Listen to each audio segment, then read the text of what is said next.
em seus lares o programa Quarta Dimensão na rede tvm.com.br, o canal da maior e melhor cobertura local. 18 de agosto de 2017, 17 horas. Quanto mais examino as Escrituras, mais me convenço de que cresce a interação entre criaturas vivas e que tal avivamento se estende para outros setores da natureza. Sem desejar criar expectativas, eu aponto o profeta Isaías quando fala de novos céus e nova terra. O lobo e o cordeiro pastarão juntos, e o leão comerá palhas com o boi. Isaías 65, versículo 25, palavras de Jeová. Isto revela modificações profundas que afetarão hábitos alimentares de homens, animais e feras. Neste mesmo versículo, será conveniente apreciarmos o que diz a Bíblia. Não farão mal, nem dano algum em todo o meu santo monte. Verdadeira carnificina tem ocorrido no planeta em termos de matança de animais. Quando Jeová aponta lobo e cordeiro pastando juntos, leão e boi comendo palhas, algo bastante promissor está se desenhando. Eu peço a atenção de vocês. Cuidando da imagem e do som, contamos a presença competente da equipe TVM. João Luiz Leal, Fernando e Luiz Fernando. Com eles na técnica temos certeza de trabalho bem feito. O tema de hoje será: árvores também pecam. Trufa e olé eram folhas nascidas em galhos próximos, que ocupavam espaço na mesma árvore. Elas se olhavam de maneira especial e o afeto e a amizade cresceram de maneira especial. Irresistível apego lhes proporcionou alegrias. Embora temerosas da curta vida das folhas, o Lé preocupado começou a perceber companheira cada vez mais amarela. O verde também se desfazia no tecido fragilizado de Olé. Afinal, não é só a cor verde que é bela, disse Trufa, para desfazer preocupações. Também o amarelo é uma cor linda. Todas as cores são igualmente prazenteiras, exclamou Olé, mais para incentivo do que por convicção. Os dois sabiam que o desenlace estava próximo.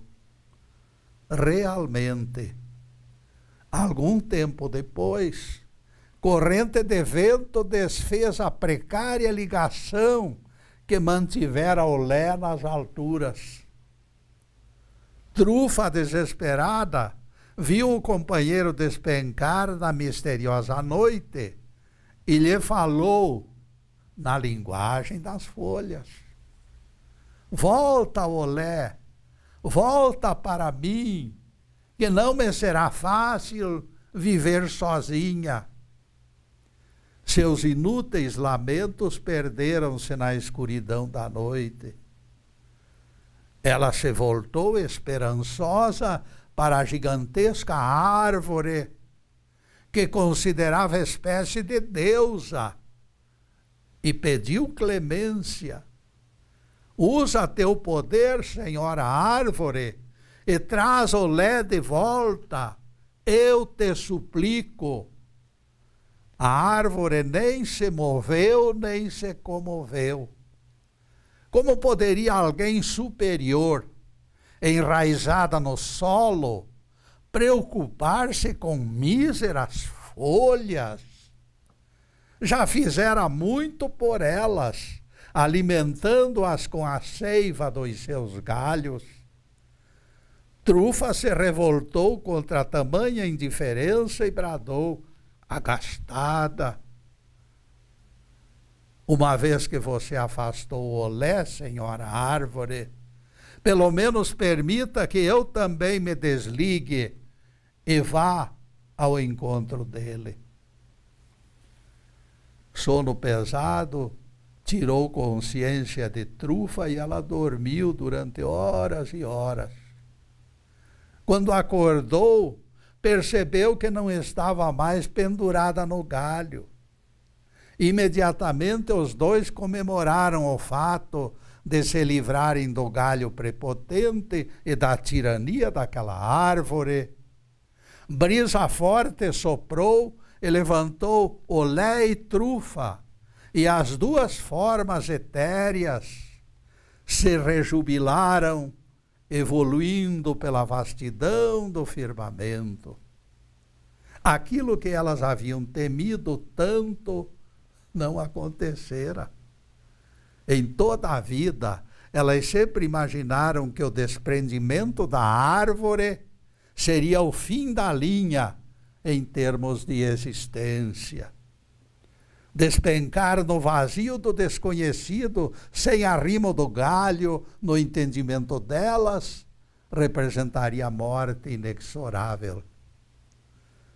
A realidade destruíra o mito. Desprenderam do galho e não foram destruídas. Vento e brisa as ergueram, e duas formas surgiram além das nuvens. Duas coisas devem ser notadas nesta história. O casal de folhas não acreditava no amanhã, depois do desprendimento. Trufa confundiu árvore com deusa. Nenhuma das conclusões era verdadeira.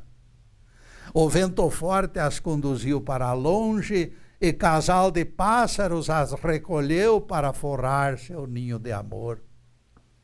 No doce enlevo de participar daquele idílio, daquelas núpcias, escutando-lhes o trinado agradecido, Trufa e Olé se enterneceram. Aquela árvore malvada as abandonara, demonstrando não ser a deusa protetora que as folhas divinizaram. O Pai Criador, porém, compadecido delas, mandara o vento levantá-las, para que voassem e sentissem prazer, e vivessem pelo menos aqueles momentos. Curioso Getúlio, Deus tão grande e forte e também poderoso, preocupado em retardar o caminho de folhas para queimar na fornalha? É o reparo do Crispim dos Anjos, caríssimos, recendendo censura por todos os poros. Se alguém me contasse, Getúlio, eu não acreditaria que você tomasse o tempo dos telespectadores com tais fábulas infantis. Considerai como crescem os lírios do campo, amigo Crispim. Asseguro a você que esta frase não é minha.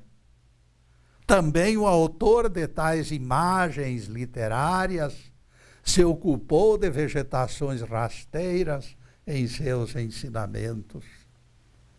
Não enxergo, portanto, razões para a dramática censura. Coisas simples ocupam narrativas daqueles que desejam simplificar matérias complicadas. Foi Jesus quem apontou tais flores silvestres como exemplos em matéria de requinte, de elegância e de bom gosto. E o mestre foi ainda mais longe, nomeando invólucros de tais ervas como mais requintadas que os agasalhos do próprio rei. Escutem o que diz o Evangelho.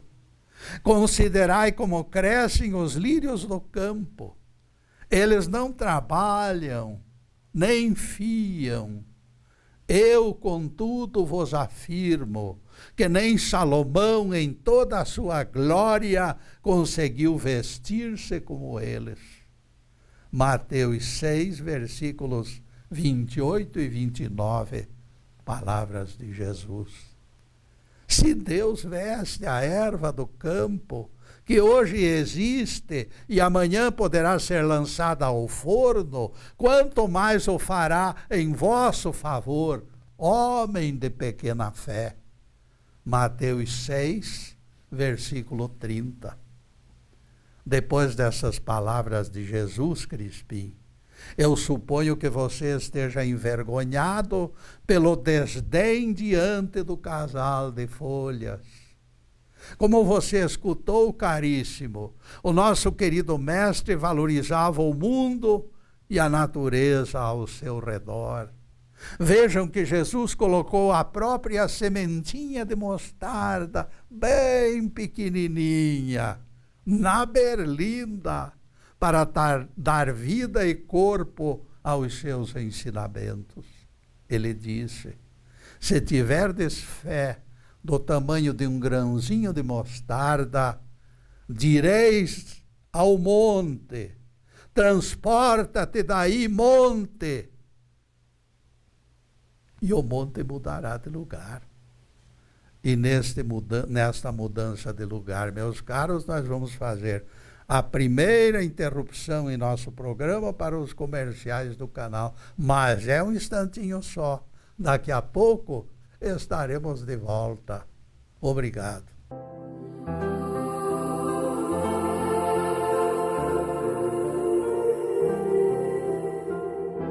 Já estamos no segundo bloco do programa Quarta Dimensão e convidamos vocês para acessar o nosso site.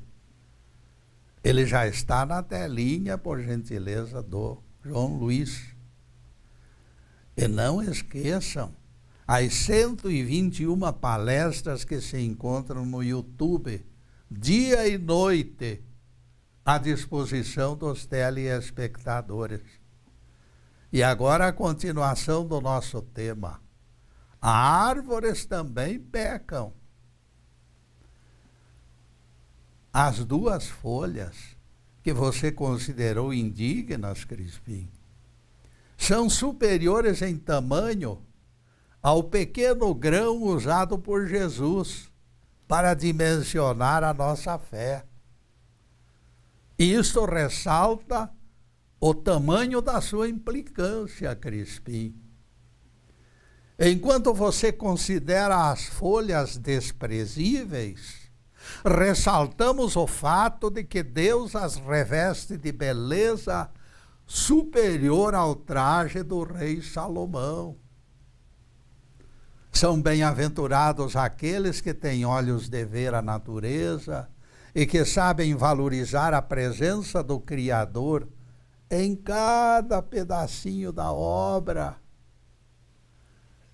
Eu pertenço ao grupo de pessoas convencidas que a missão do Cristo universal não consiste em atrair somente seres humanos. Acredito que a tarefa do Cristo universal é empolgar também a natureza, mesmo aquela parte de aparência modesta e menos importante. Escute, Crispim, algumas palavras pertinentes quando Jesus conduz para bem mais longe a sua missão redentora. Todo mundo fala que somente os homens serão atingidos, mas eu acredito que a missão de Jesus é levantar a própria humanidade com todos os seus contornos, com todos os seus objetos, com todas as suas sensações. Veja o que diz Jesus: quando eu for levantado da terra, atrairei todas as coisas a mim. João 12, versículo 32. Nesta tradução dos evangelhos, nós percebemos que a própria aura do nosso mundo foi revestida pelo magnetismo da perfeição do Cristo. Ocorreu espécie de purificação que atingiu seres animados e inanimados, visíveis e invisíveis. A substância se encontra nos ares, na atmosfera, no interior das coisas e das criaturas vivas. Nada escapará ao banho de luz do Cristo Redenção. Os espíritos que se tornaram Cristos em todos os planetas habitados são condutores de energia cósmica. Eles irradiam tais vibrações que nos faltam até maneiras de medi-las. Mundo que de repente recebe alguém com tamanho poder, com certeza se agiganta em termos de aprendizado. Perceba nas palavras do próprio Jesus Crispim. Quando o Nazareno for erguido pela cruz, e ele já foi, no rumo do infinito, a terra viu-se impactada pelo seu poder. Já naquele momento foram traçados parâmetros para outro majestoso episódio que seria o juízo final. A humanidade ganhara o rochedo imperecível onde se firmar. Está à disposição de todos este rochedo imperecível. Novo ciclo foi inaugurado com novas configurações, outras maneiras de transmitir lições e irrestrita autonomia da consciência. A consciência está acima dos códigos. Não façais a outros o que não quereis que vos façam. Foi regra de ouro que eliminava pesados códigos. No momento que você pensar, eu não vou fazer o mal para fulano, porque este mal eu não quero para mim. Com as palavras, os antigos vos disseram, como foice saneadora, Jesus foi eliminando ervas daninhas que obstruíam os canais doutrinários. Desbastando recomendações esdrúxulas, os canais foram sendo desentupidos e a simplicidade do Evangelho prevaleceu. Ouvistes o que foi dito: amarás teu próximo e odiarás o teu inimigo. Eu, porém, vos digo: amai a vossos inimigos e orai pelos que vos perseguem. Mateus 5, versículos 43 e 44. Seria impossível doutrina coerente prosperar no meio do caos amontoado pelo Pentateuco mosaico. Somente o nosso rabi seria capaz de colocar ordem na casa, porque falava com autoridade. Nossa palestra, feita em fevereiro, Jesus ordenou trabalho no sábado, exemplifica este assunto com riqueza de esclarecimentos. Será bastante conveniente que você a visualize no YouTube. Esta palestra tem sido carro-chefe em termos de acessos. É a primeira dentre 122 trabalhos meus que esperam a sua apreciação. Jesus não violou o decreto do descanso no sábado quando ordenou ao paralítico que carregasse a cama, porque tal preceito perdera a validade. A ordenação mosaica servira para moderar sede de lucros, que sem a obrigação do descanso levaria servos a trabalhar dia e noite. Apesar de transitoriamente necessária, porém, o descanso sabático perdeu validade e Jesus registrou seu esgotamento, ordenando trabalho ao paralítico curado. A partir de João Batista, novo ministério, assumir a cátedra, e a mudança foi radical. Estamos dentro do que Jesus denominou Reino de Deus. O Crispim dos Anjos, que se ausentou há pouco, está retornando com 2 pedras nas mãos. Getúlio, você terá percebido que os 10 mandamentos foram ditados por Jeová de viva voz para Moisés. Isto nega a sua afirmação de que perderam validade, Getúlio. Como pode Jeová, Deus, decretar algo provisório? A eternidade do Senhor supõe obras perpétuas, Getúlio. Algo proclamado de viva voz pela divindade não pode ser revogado aleatoriamente. Amigo Crispim, você está contrariando os seus próprios orientadores espirituais religiosos, que proclamam a Bíblia inteira como inspirada. Segundo vocês, todas as frases das Escrituras devem ser acatadas como vontade do alto. Ora, amigo Crispim, há poucos instantes eu citei o mestre revogando o ódio aos desafetos, aos inimigos, pregado por aquela gente. Se a Bíblia inteira fosse inspirada, como vocês dizem, todos os trechos dela teriam peso idêntico. Se Jesus modificou determinação sobre ódio aos inimigos, não vejo impedimentos para que também o Decálogo sofra restrições. Ademais, nunca esqueça algo importante, Crispim. Quem mandou o sujeito curado carregar a cruz no sábado foi o mestre maior. E o mestre maior sabia das coisas. E neste ponto, caríssimos, nós vamos fazer mais uma pequenina interrupção em nosso programa para os comerciais do canal, mas é um instantinho só. Daqui a pouco estaremos de volta. Obrigado.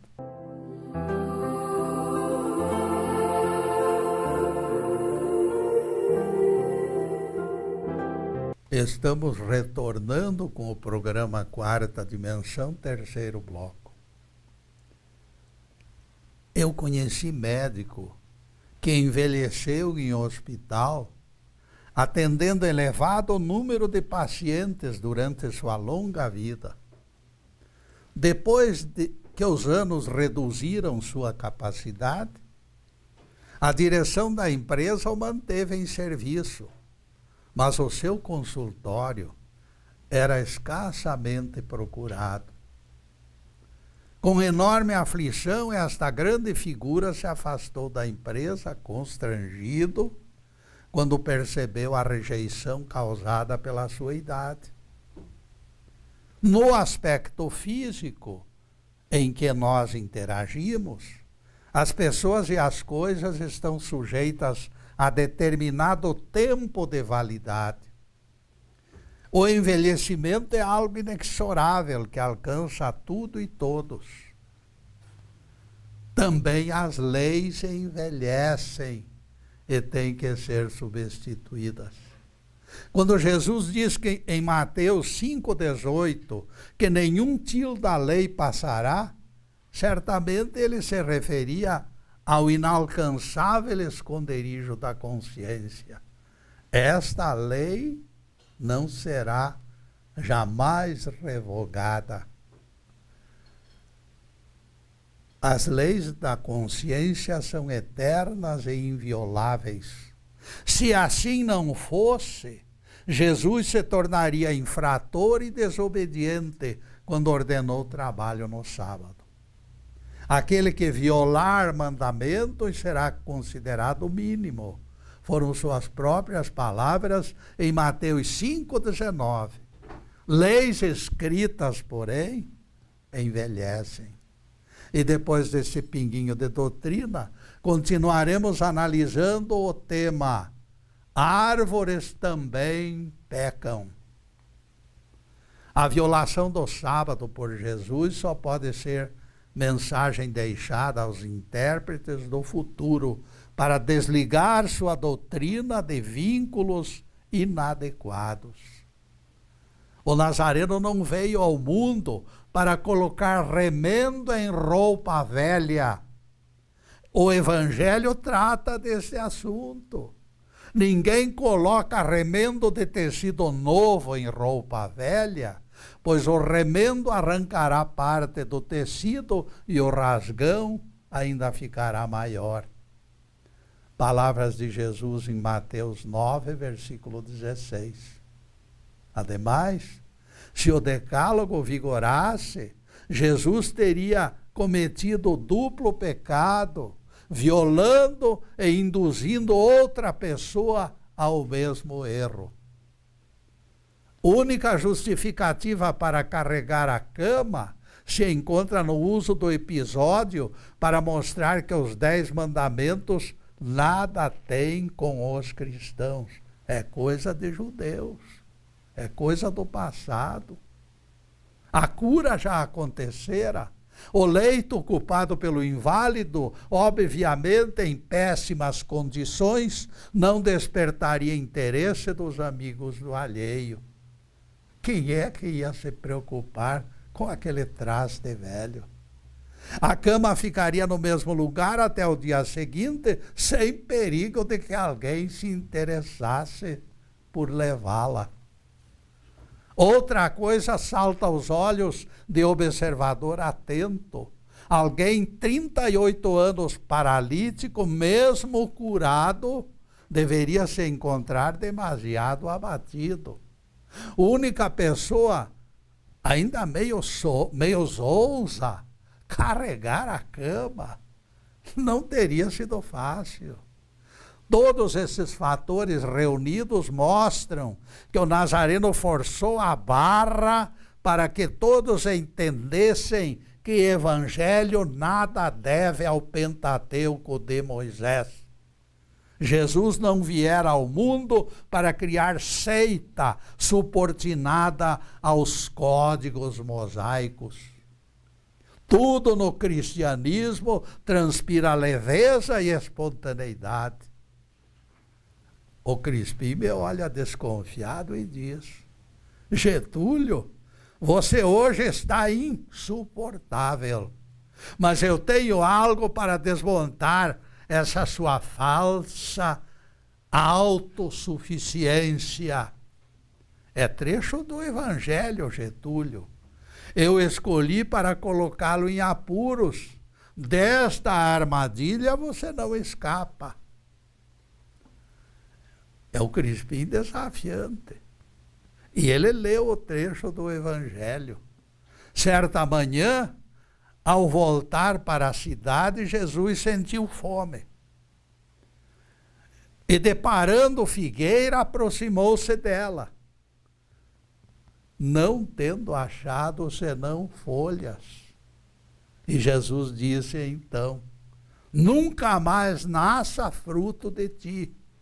A figueira imediatamente secou. Mateus 21, versículo 19. Crispim dos Anjos, com toda a corda, demoradamente me olhou de alto a baixo e disse: Estou retribuindo suas recriminações quando censurei sua história das folhas. Você de imediato pintou o quanto a natureza é respeitada por Jesus e me considerou implicante e pouco sério, Getúlio. Cada palavra pronunciada e o Crispim apontava o texto que continha as palavras de Jesus. Eu devolvo suas críticas, Getúlio, e desejo conhecer a sua opinião sobre o castigo que Jesus impôs à figueira. Veja que a pobre árvore ressecou de imediato e nunca mais produziu figos. Numa época em que todos se voltam para a defesa do meio ambiente, Getúlio, você não acha no mínimo difícil entender esta atitude de Jesus? Olhando a questão, prevenido como você se encontra, Crispim, eu até compreendo a sua perplexidade. Perplexidade não, Getúlio. Eu não aceito que a figueira tenha sido maltratada pelo fato de não oferecer figos fora de tempo. A natureza define prazos para maturação e para colheitas. Ninguém pode exigir frutos em todos os meses do ano. Certamente aquela árvore não se encontrava em período produtivo. E eu provoco este assunto para provar que Jesus também pisou na bola, disse o Crispim com toda a energia. É exatamente neste ponto que você se engana, Crispim. Já fiz pesquisas sobre este assunto e encontrei justificativa para a sentença proferida pelo mestre. Inúmeras fontes revelam que as figueiras daquela região produzem figos ano inteiro. O conhecido historiador Flávio Joséfo nos informa que as figueiras da região do Lago de Genezaré, naquele entorno, produziam seguidos 10 meses do ano, sem parar. Todos os 10 meses, os figos estavam ali para serem apreciados. Sim, Getúlio, mas eu pergunto, onde você encontrou o livro de Flávio Joséfo, que viveu há milênios? Aquilo não existe nem pedaços mais. É claro que não tenho acesso ao texto original para coleta de dados, Crispim. Além de informações transcritas de obras menos confiáveis, porém, eu pesquisei comentários de pé de página em Bíblia, patrocinada pelo Papa Pio XII em 1950. Esta obra é de 1950. Este dado que nos interessa se encontra na página 131 do volume 10. Você deve saber, Crispim, que a Biblioteca do Vaticano possui originais de todas as obras clássicas e antigas também. Os trabalhos do historiador Flávio Joséfo se encontram disponíveis em suas estantes. Por isso, confiei nesta Bíblia publicada aqui no Brasil pela Editora das Américas, mas ela foi publicada em editoras do mundo inteiro, patrocinadas pelo prestígio do Papa Pio XII. Eu possuo exemplar desta Bíblia e posso mostrar o texto aos interessados. Aquela árvore demonstrou pouca vontade de cumprir missão que a natureza lhe impunha. Jesus simplesmente se utilizou da pouca vontade dela para lecionar necessidade de utilização integral de nossas energias. Aqueles que perseverarem até o fim, estes serão salvos. Mateus 10, 22, palavras de Jesus. Mesmo árvore, mesmo formiga, mesmo gorila e corvo, todos nós estamos na terra para cumprimento de tarefas. E neste ponto faremos mais uma pequena interrupção em nosso programa para os comerciais do canal. Aguardem, logo estarei de volta. Obrigado.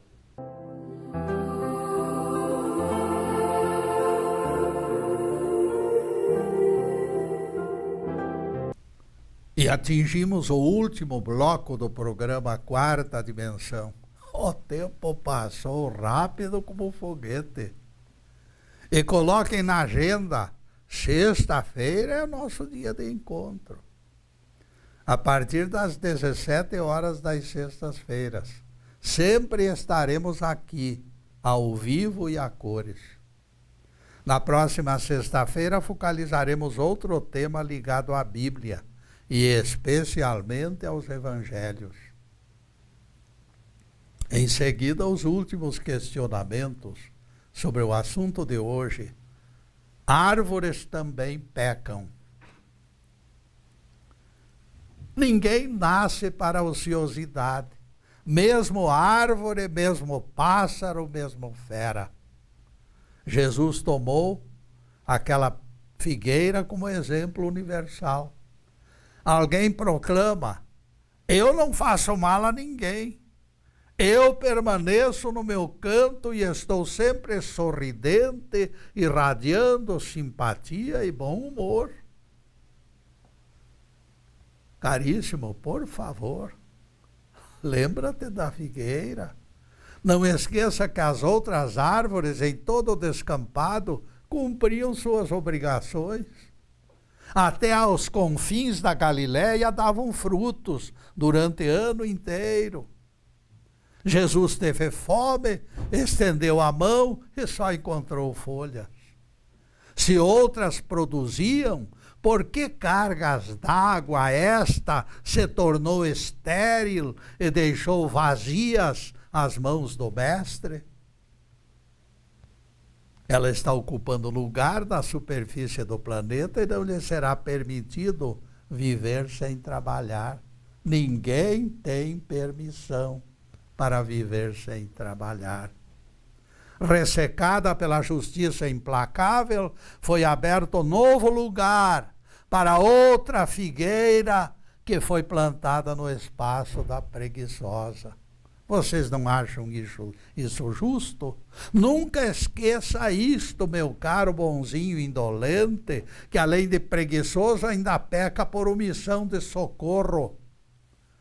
Meu pai trabalha sempre, disse Jesus, e eu não cesso de trabalhar. Se o pai trabalha sempre e Jesus nunca cessa de trabalhar, por que nós vamos ficar aí folgadamente, divagando pela vida, sem nada a fazer? Lionela Link revela episódio que mostra exemplar do trabalho incessante do Altíssimo. Ela recebera 2 sobrinhas para atendê-las a pedido dos pais que precisavam viajar. Lionela colocou os 4 filhos no último quarto e as 2 sobrinhas ao lado do seu.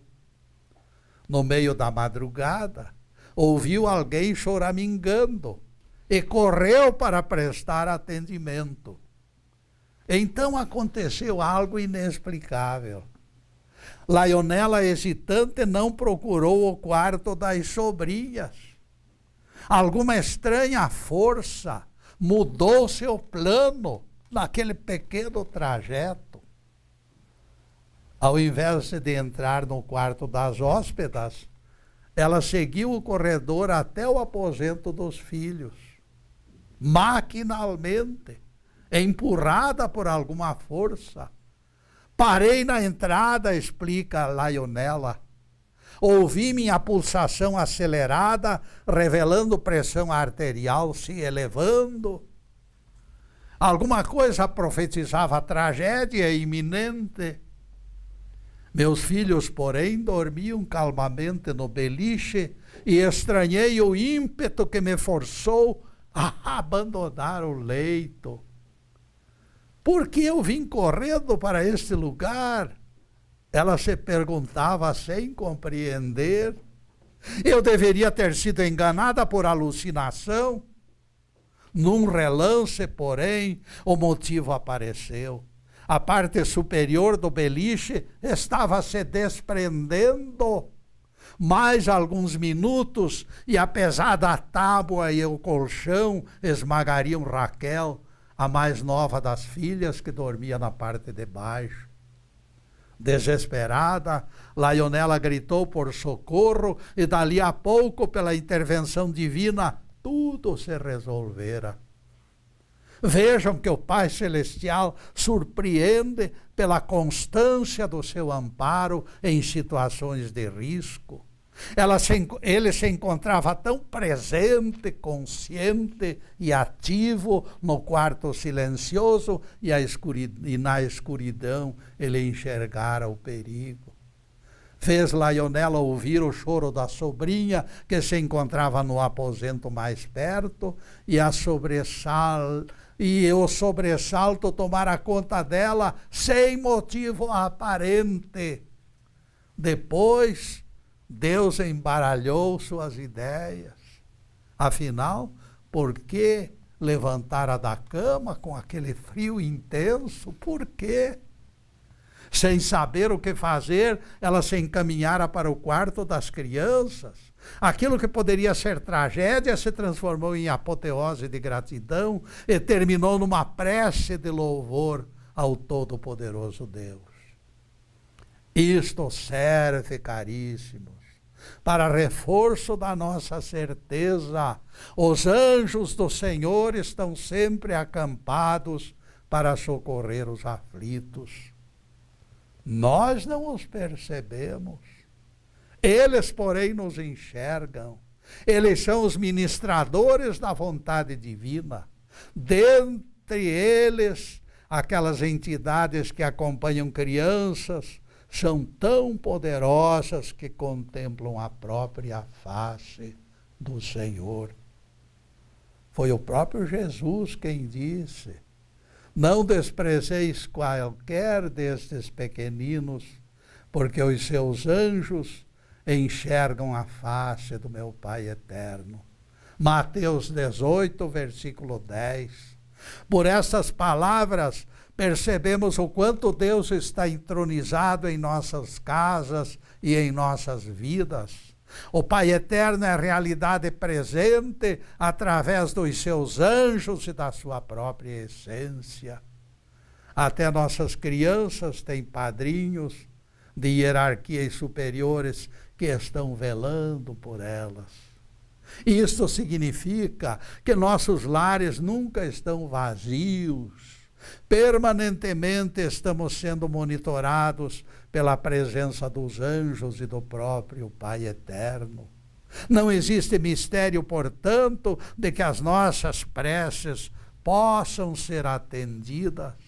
Deus não está lá longe, Ele está aqui perto. Paralelamente ao mundo material, com todas as suas potencialidades, este outro mundo não está longe de nós. A grande verdade é que somos observados pelo alto desde o nascimento até o desencarne. Ganharmos novo corpo. Nós ganhamos novo corpo em cada reencarnação. E catálogo mostrando os limites da nossa liberdade.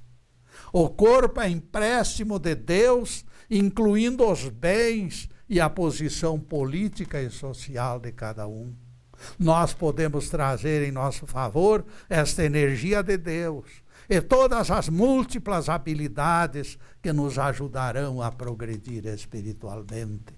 Encontra-se ao nosso alcance esta alavanca poderosa. Depois de localizarmos a fonte, servir-se da água fica entregue ao nosso empenho pessoal, ao nosso esforço. Jesus tornou-se fiador de possibilidades inacreditáveis quando disse: em verdade vos digo que aquele que crê em mim fará as obras que eu faço e as fará ainda maiores. João 14, versículo 12. Louvado seja Deus. Que o Senhor nos abençoe e nos guarde. Que o Senhor faça resplandecer o seu rosto sobre nós e tenha misericórdia de nós. Que o Senhor sobre nós levante o seu rosto e nos dê a paz. Louvado seja o nosso querido Deus Pai. Louvado seja o santo nome de Jesus, o nosso Cristo. Obrigado, Deus. Obrigado, Jesus. E obrigado também para vocês, meus caros, que estão aí na frente de nós, atrás desta câmera. Muito obrigado. E que as bênçãos divinas do Pai e de Jesus possam se espalhar por todas as famílias e todas as pessoas. Bênçãos de saúde, de paz, de harmonia, de alegria de viver, tudo que é bom, mas acima de tudo, caríssimos, amor no coração. Muito obrigado, meus amigos, e boa noite.